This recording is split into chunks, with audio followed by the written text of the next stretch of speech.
Hey y'all, there's a lot of things that we can talk about this week.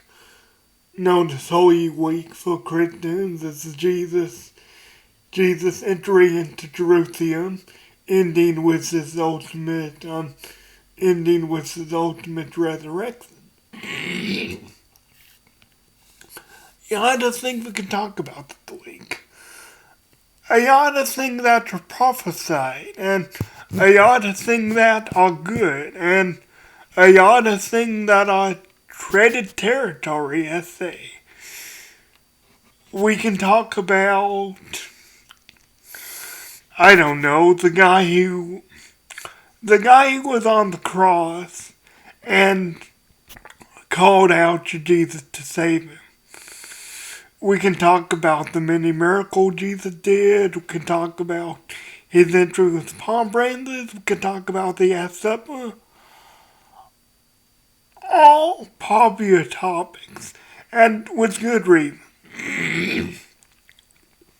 But today I want to talk about something I rarely see. Truth be told, something like it has probably been talked about before, it's brought over, but nothing that I've really seen. But as far as Jesus today in court, as far as barabbas and stuff, which is another person people like to talk about with good reason, it not only was Barabbas real, but Barabbas is a good metaphor for us and Jesus. But I want to talk about the other guy involved. I've always been interested in Pilate's position. Here's a guy who, as far as I can find, he wasn't prophesied about. There wasn't a big moment involving him in prophecy. He's not really sold as a story as far as we can tell. Sorry about that. But here's a guy who you think is insignificant, say to you, well, he's not insignificant, he's a judge as far as we can tell, but the religious leaders and scribes of today who are going to condemn Jesus, they take him to Pilate. They take him to Pilate to be judged. We pick up in Matthew 27:11 and following. Again, 27:11 and following.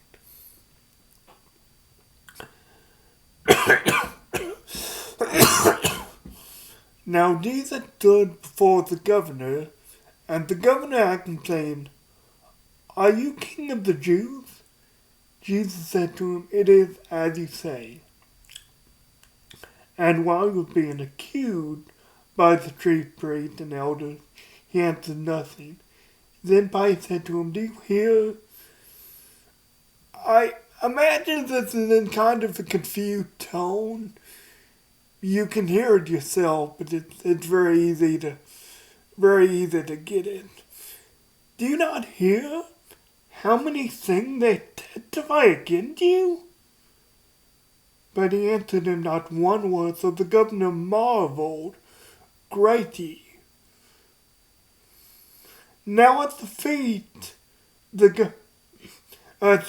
of Passover, the governor was accustomed to reason to the multitude one prisoner whom they whipped. And at the time they had a notorious prisoner called Barabbas.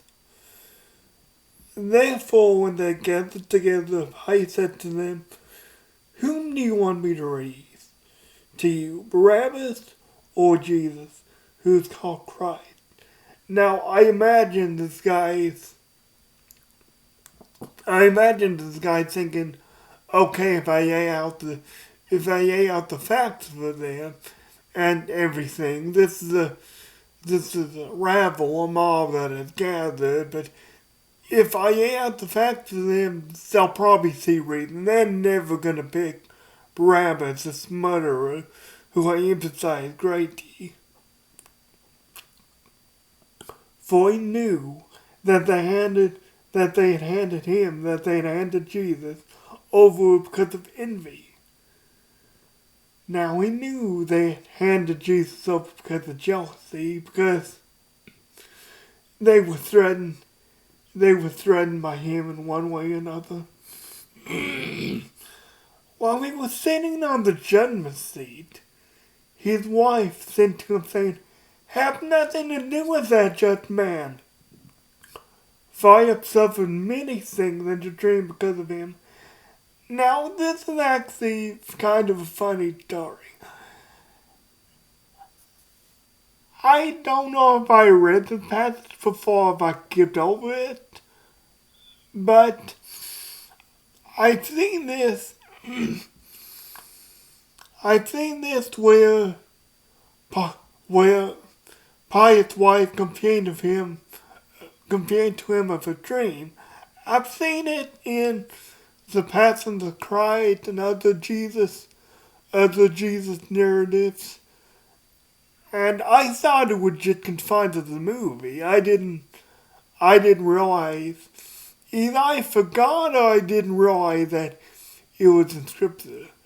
But it's kind of a funny story to me anyway.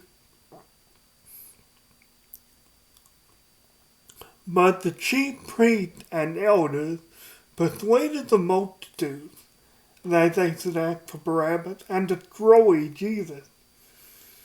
The governor answered and said to him, "Which of the two do you want me to read?" So he gives them the option again. They said, "Barabbas." Pilate said, "Okay, what do I do with Jesus, who was called Christ?" They all said to him, "He had to be crucified."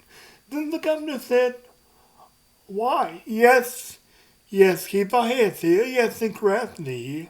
Why? What evil has he done?" But they cried out all the more, saying he had to be crucified. So Pilate tried.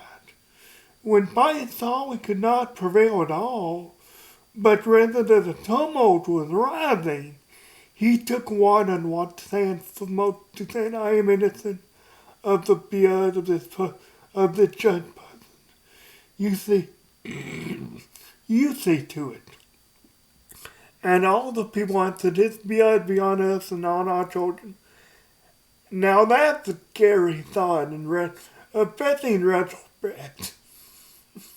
Then he reads Barabbas to them, and when he scourged Jesus, he delivered him to be crucified.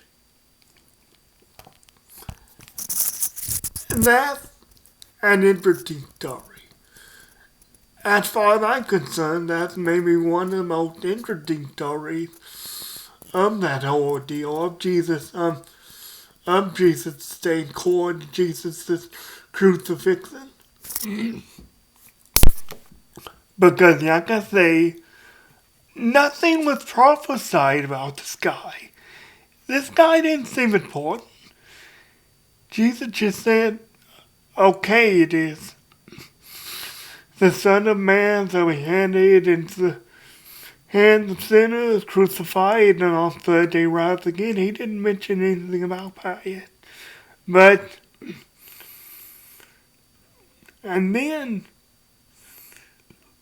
it was his wife who actually, he was having some concerns already, but it was his wife who actually said to him, "Okay, I've been having dreams about this man. I've been tortured by dreams." We don't know what those dreams were, but we can speculate. So, have nothing to do with the just man. With the just man. Pilate offers them 2 times. 2 times he said to them, Okay, what do you want me to read? Jesus or Barabbas? Let me say that again. You want me to read Jesus, who I can find no fault with, who clearly has been brought forward because of jealousy on your part, or you want me to be Barabbas? Now, all of you probably know Barabbas' story, so I'm not going to reiterate it. But that's how you saying that to the people, I imagine. Because he knew Barabbas was pretty infamous in those days.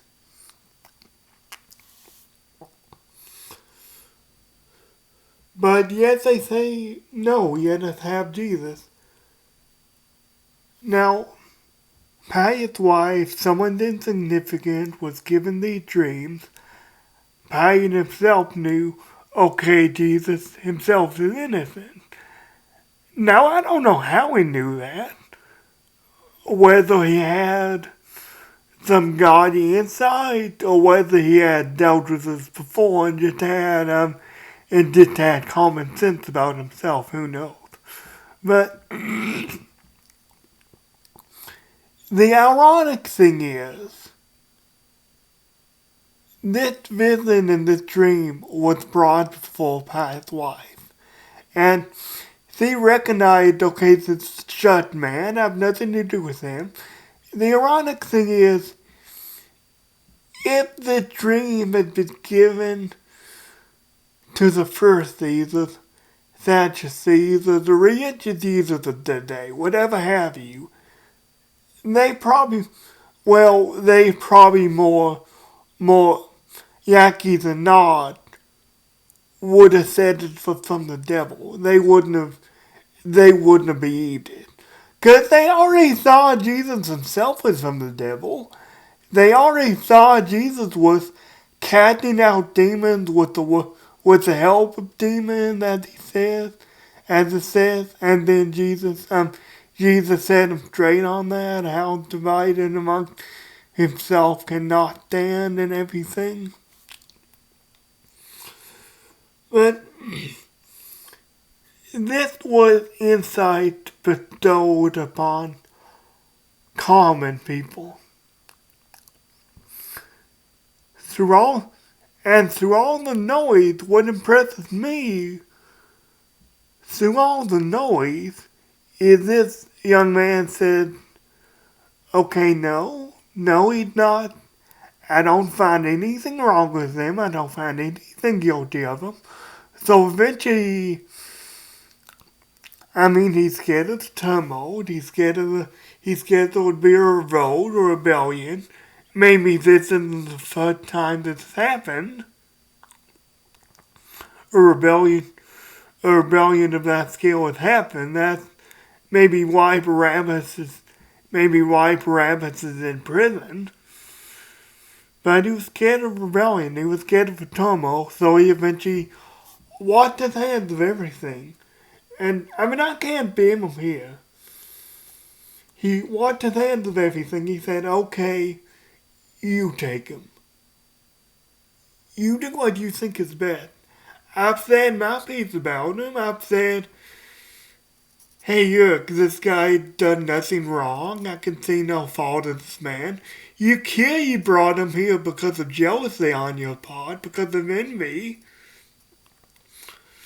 But I won't be able to persuade you.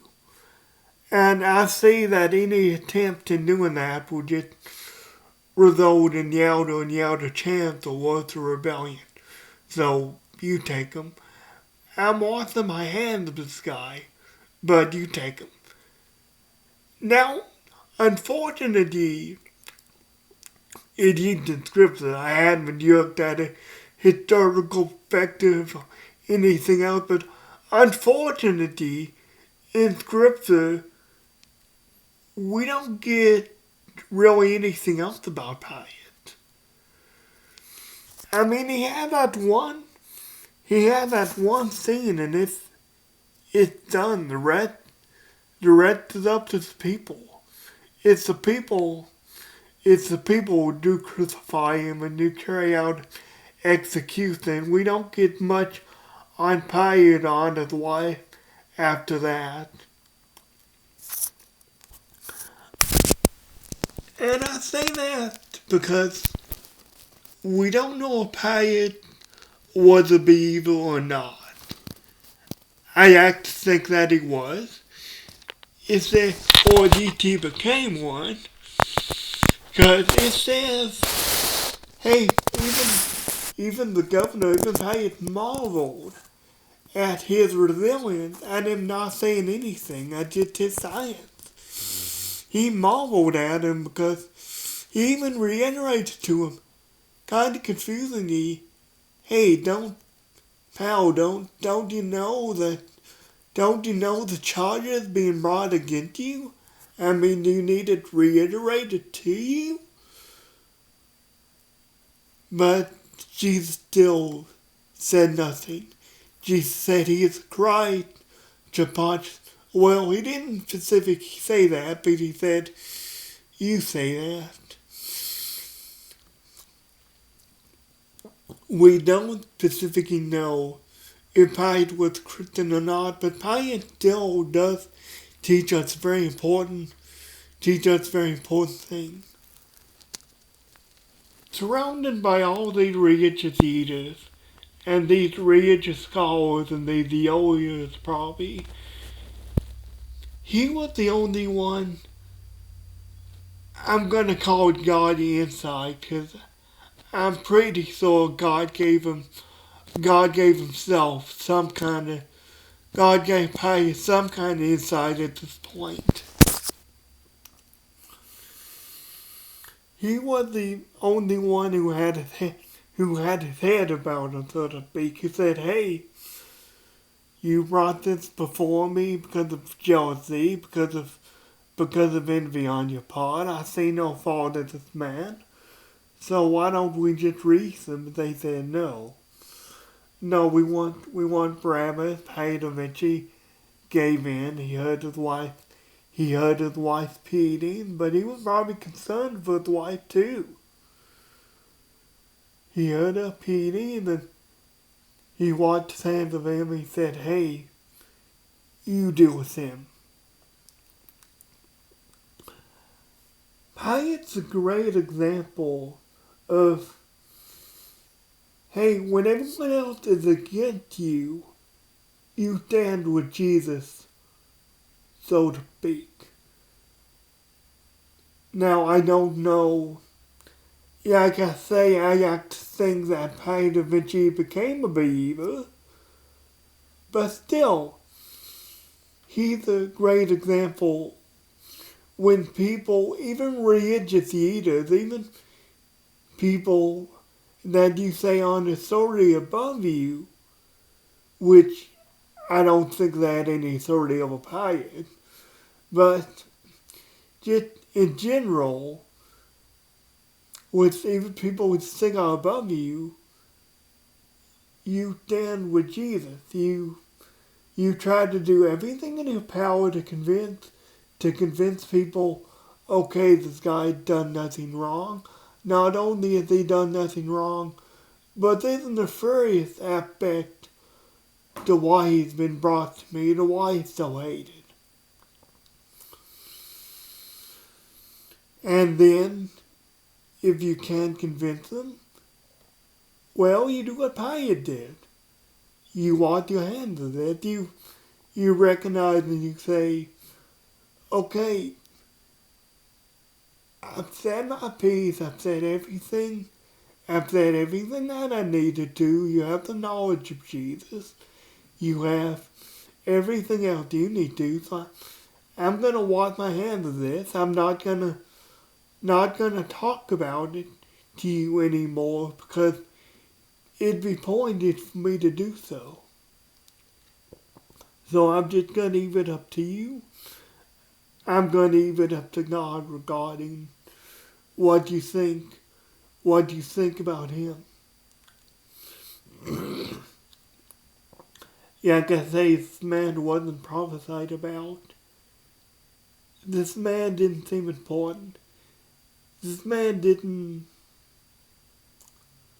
wasn't anything spectacular about him, wasn't anything all-changing about him, but we can see a clear, well, I guess reflection is the best word. We can see a clear reflection to us of how we should act in this situation when we're persecuted because of Jesus, when we said, oh, he's a liar, he's a blasphemer, we want him killed, we want him harmed, we don't want him spoken of in this setting in that way. But we see Pilate's a good reflection of standing firm beside Jesus, even when things do get tough, and maybe crying out in the wilderness, same as Isaiah and same as Jeremiah did. Even when it seems pointless, he still gives people the necessary information, which is what God does for us and what Jesus ultimately does for us. Guys, God bless you. I love you. Have a good Holy Week. Have a good Easter. Sunday's coming. And I'll see you next week.